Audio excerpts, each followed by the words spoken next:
Muito bem, voltamos com Ciência Política e, como prometido no bloco anterior, vamos trazer para você o encontro do presidente Lula com o presidente americano Joe Biden. Depois da reunião, o presidente Lula defendeu o fortalecimento de sindicatos e a elaboração de regras para disciplinar a relação de trabalhadores com as plataformas digitais. Gente, tem a uberização do serviço, a uberização dos trabalhadores, a uberização da força da mão de obra, que é uma precarização terrível das condições de trabalho. E isso está na pauta desse encontro dos chefes dos dois países, Lula e Joe Biden dos Estados Unidos. Quem conta pra gente é Maiara Dias. Confira. O presidente Luiz Inácio Lula da Silva e o presidente dos Estados Unidos, Joe Biden, lançaram nesta quarta-feira, em Nova York, uma parceria para a promoção do trabalho digno. Eles afirmaram um compromisso mútuo com os direitos dos trabalhadores por meio da assinatura de um protocolo. A iniciativa é inédita entre os dois países e visa combater a precarização do trabalho, tendo os sindicatos como base de apoio.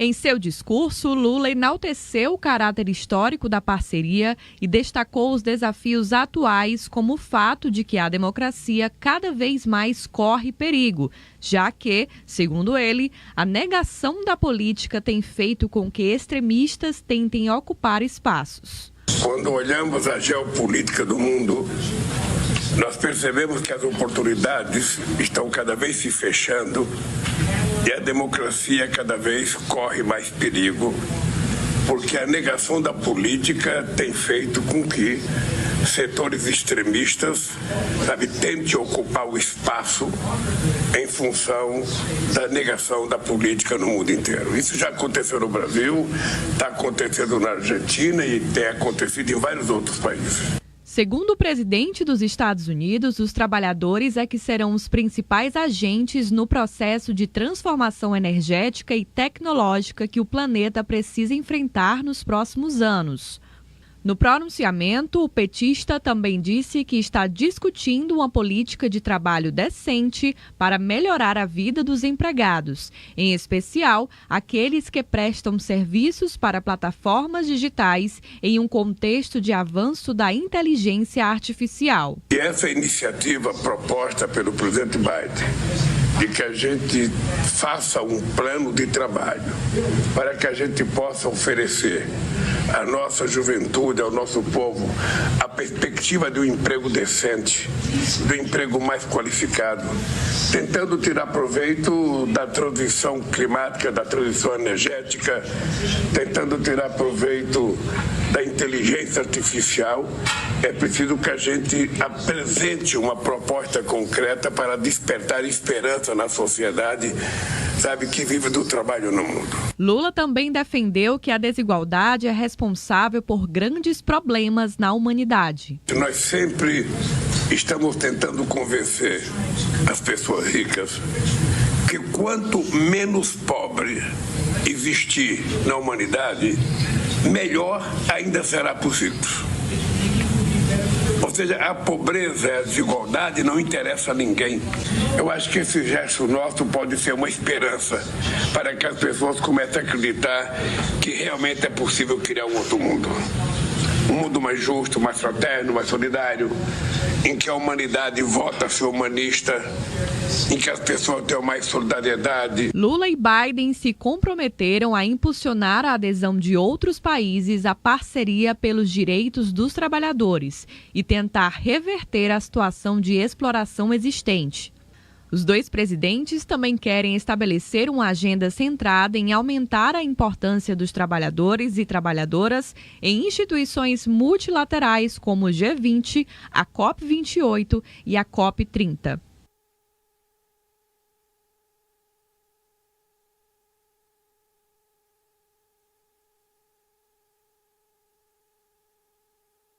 Histórico, porque é o segundo desde que Lula assumiu a presidência da República e o primeiro que trata de situação dos trabalhadores diante de uma precarização extrema, produzida sobretudo pelas novas tecnologias. E aí, claro, eu quero a avaliação de Osmando desse encontro. Nós já tratávamos aqui, inclusive, Osmando, no início da semana, esse ponto inovador que é, além da preocupação com os mais pobres, com os trabalhadores que estão ali submetidos a condições de extrema desvalorização no exercício da sua função como trabalhador, por conta de uma precarização promovida em um ambiente tecnológico, onde empresas terminam por arrecadar e por ganhar bilhões, enquanto às custas do trabalho de pobres, ampliando o fosso, ampliando desigualdades. E aí dá uma esperança. A gente vê dois líderes como Lula e Biden colocando isso no centro de uma discussão para enfrentar a situação. Osmando? Realmente é um encontro notável e realmente digno de registro para a história e de que se torça para que esse espírito tome conta do mundo. Eu lembro que na semana passada nós tratamos aqui a Hane lá da China, tratando da visita que o presidente da Coreia do Norte fez ao presidente russo. Passou lá 6 dias, e nesses 6 dias em que ele passou na Rússia, ele passou visitando bases militares e quartéis, e conhecendo novas armas, e discutindo armas, e ao sair de lá, ele recebeu de presente réplicas de foguetes, então tudo tem relação com guerra. Quando a gente vê, como viu hoje, este encontro em que o ser humano, a humanização do mundo, passa a ser o foco da conversa e do empenho e do propósito de líderes das duas grandes potências democráticas do mundo, nos dá muita esperança. Porque nós sabemos que o trabalhador é o responsável, vem dele tudo que o mundo ganhou até hoje. Tudo que o mundo construiu até hoje veio através do trabalhador. Claro que tem o empresário por trás, mas o trabalhador é a mão que finca e planta as coisas em todos os lugares, em todas as dimensões, nas suas mais variadas formas. E a gente sabe que esse neoliberalismo desembestado que o presidente Lula tanto denuncia e tanto cobra, ele trouxe um aumento da desigualdade de maneira absurda, de maneira brutal, afetando sobretudo o trabalho, permitindo que um grupo de pessoas no mundo, inclusive no Brasil, que não trabalham, aumentem sua riqueza de forma exorbitante, sem que essa riqueza venha do trabalho, venha do trabalhador. Então, quando a gente vê um fato histórico como esse de hoje, em que se lança um manifesto entre duas grandes nações, com expectativa de que ele se espalhe para o resto do mundo e que contamine, sobretudo, os países da Europa que entraram na onda da guerra aos olhos quase fechados da ONU, que precisa ser reformulada para entender que o mundo precisa desse tipo de ação, porque é impossível continuarmos tendo esperança, combater as crises climáticas, combater a desigualdade social e combater as guerras sem que o homem, sem que o trabalhador seja o foco e o objetivo, a causa e o motivo da governança do mundo em todo o planeta. Kátia? Olha, o seu Zé falava da importância desse encontro, né? E a gente tem aí alguns países... Quando a gente fala dos motoristas de aplicativo, é só para dar um exemplo, né? Porque eles são o exemplo mais fácil da população entender, mas esse impacto, né, da inteligência artificial, esse impacto das novas tecnologias, esse impacto dessa política neoliberal agressiva que o senhor Zé falou agora, ele se dá em várias áreas do trabalho, né? E aí usa-se os aplicativos porque exatamente para demonstrar que essa decisão de ter aí uma política de proteção desses trabalhadores, ela não pode ser de um país só, ela tem que ser global. Por isso é que é tão importante que líderes mundiais aí, como o presidente Lula e como o presidente dos Estados Unidos, tenham esse aceno, tenham essa espécie de diálogo. Hoje a gente tem iniciativas aí isoladas, o Reino Unido tem decisões isoladas que já servem, já começam a ser analisadas para servir como orientação em relação à garantia de direito a motoristas de aplicativo. Próprios Estados Unidos também tem, mas não existe algo que abarque todos os países. E tanto para o Uber como para outras profissões, isso vai ser necessário, porque esse mundo de serviço, ele não tem fronteira, ele não é uma coisa só do Brasil, ele não é uma coisa só dos Estados Unidos. Então, essa comunhão de ideias de líderes tão fortes, ela é importante, ela tem um aceno para todo o mundo. Por isso que o senhor Zé falou bem, ressaltou bem a importância desse diálogo, a importância simbólica de tudo isso e de como isso pode, e acredito que vai influenciar o resto do mundo.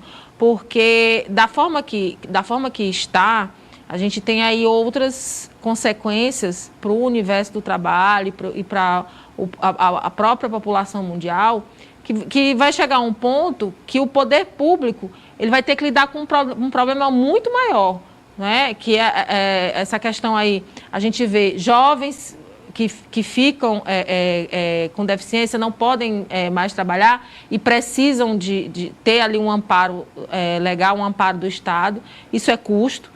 Então, se você tem uma política de proteção que previna essas situações, é muito melhor para o próprio Estado e para as empresas. Então, uma série de desdobramentos que eu também concordo com essa pontuação do seu Zé. Porque, assim, questionar, isso não tem nenhum resultado prático. A questão é realmente a mobilização universal. Porque se ela não acontecer com todos os líderes, não tem solução. O problema não tem solução. Importante você colocar esse ponto. É a mesma coisa da história das fake news, das big techs. A tecnologia também é global. Esses aplicativos estão em todo o mundo. E você imagina a situação de um motorista de aplicativo que não tem. Ninguém sabe o que ele é, se ele é empresa, terceiro, se ele é funcionário, se ele é prestador de serviço, se ele tem que ser tratado como se ele é autônomo. Então, e assim outras profissões também.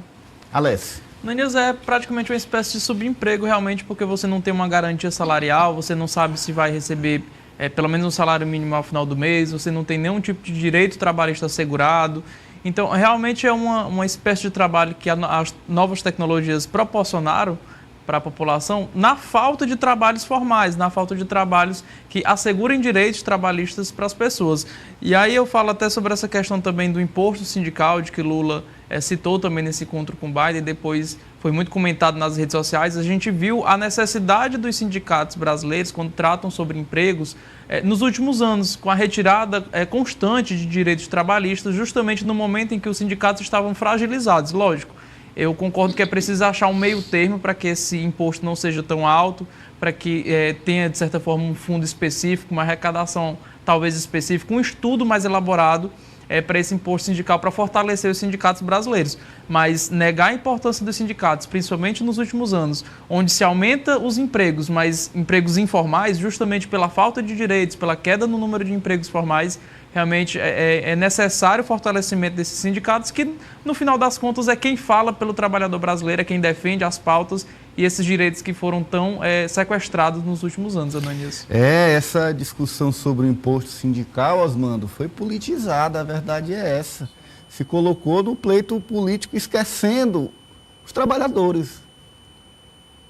Mas é exatamente isso, o combate aos sindicatos, o combate ao direito de associação do trabalhador, que é pela associação que o trabalhador se fortalece e passa a ser respeitado e passa a ter poder para lutar pelos seus direitos, tudo vem decorrência desse neoliberalismo exacerbado, desembestado, escandaloso, que passa a não ter o trabalho, a não ter o trabalhador como um elemento de referência.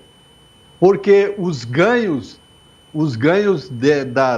da maioria dessas pessoas, da quase totalidade delas, dos que vivem do mercado financeiro é da especulação, é de ganhar em cima da especulação com juros estratosféricos, com dinheiro no exterior, nos paraísos fiscais.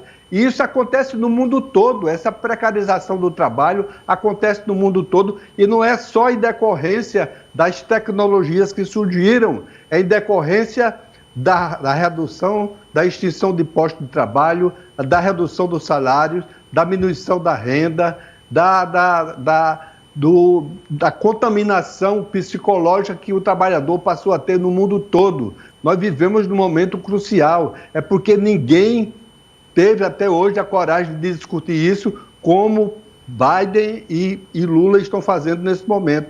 Então, realmente é preciso que se olhe para isso, porque nós não teremos saída para o mundo se não tivermos a coragem de unir os países, de unir os dirigentes, de ter uma governança mundial em torno de questões que são essenciais.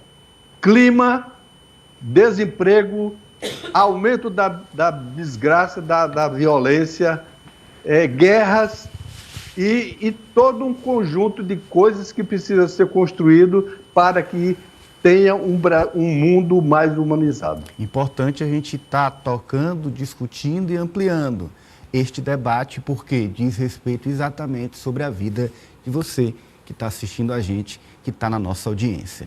Já a gente